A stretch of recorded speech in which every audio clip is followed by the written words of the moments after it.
અરવલ્લી જિલ્લાના ભિલોડા તાલુકાના જેતપુર ગામના જેતપુર યુવા સંગઠનની આર્થિક મદદની સરાહનીય કામગીરી જોવા મળી।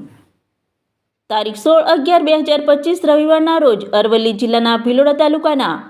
જેતપુર ગામના જેતપુર યુવા સંગઠન તરફથી તારીખ 7/10/2025ના રોજ રાત્રે 12 થી 1 વાગ્યાના સુમારે 4 નરાધમોએ અસારી રેણુકાબેન જીતેન્દ્રભાઈના પોતાના ઘરનો દરવાજો તોડી જીવલેણ હુમલો કરેલો, જેના કારણે તેમનો પરિવાર આર્થિક સંકટમાં હોય જેતપુર યુવા સંગઠને એકત્રિત કરેલ રકમ જેતપુર ગ્રામ પંચાયતના સરપંચ શ્રીમતી જનકબેન જિગ્નેશભાઈ અસારીના હસ્તે અંકે 30,229 રૂપિયા અર્પણ કર્યા હતા અને તેઓની સાથે જેતપુર યુવા સંગઠનના મિત્રો તેમજ જેતપુર ગામના આગેવાનો ઉપસ્થિત રહ્યા હતા, જે સરાહનીય આર્થિક મદદ કરવા બદલ રેણુકાબેનના પરિવારે દિલથી આભાર વ્યક્ત કર્યો હતો। રિપોર્ટર જ્યોતિકા ખરાડી। અસારી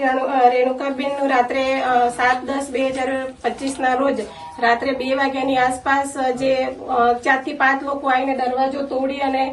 ખૂબ જ માર માર્યો હતો। એમનાથી આ બેનના હાથ અને પગ ભાગી નાખ્યા હતા અને ખૂબ ગંભીર હાલતમાં હતા। આ બેન જીવન અને મોતની વચ્ચે લડી રહ્યા હતા, પણ એમનું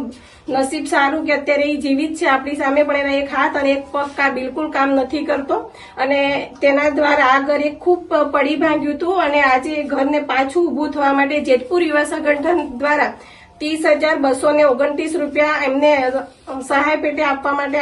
ભેગા કરીને આપ્યા છે અને આ બેનને બીમારીમાં જે દવાનો ખર્ચો થયો છે અને હવે પછી જે દવા કરવાની છે એમાં થોડો ઘણો મદદરૂપ થાય એની માટે જેતપુર યુવા સંગઠને એમનો ફાળો ભેગો કરી અને એમના સહાય આપી છે। તો ખૂબ ખૂબ જેતપુર યુવા સંગઠનના તમામ મિત્રોને દિલથી આભાર વ્યક્ત કરું છું અને રેણુકાબેનનો જેતપુર યુવા સંગઠન હંમેશા સાથે હશે। કોઈ બી તકલીફ હોય તો જાણ કરજો અને જેતપુર ગામ પણ સાથે હશે અને આ બેન ફરી એમનું ઘર ઊભા થાય અને એમની શરીર સ્વસ્થ રહે એની માટેની હું સૌ ગ્રામજનો વતીથી આભાર વ્યક્ત કરું છું।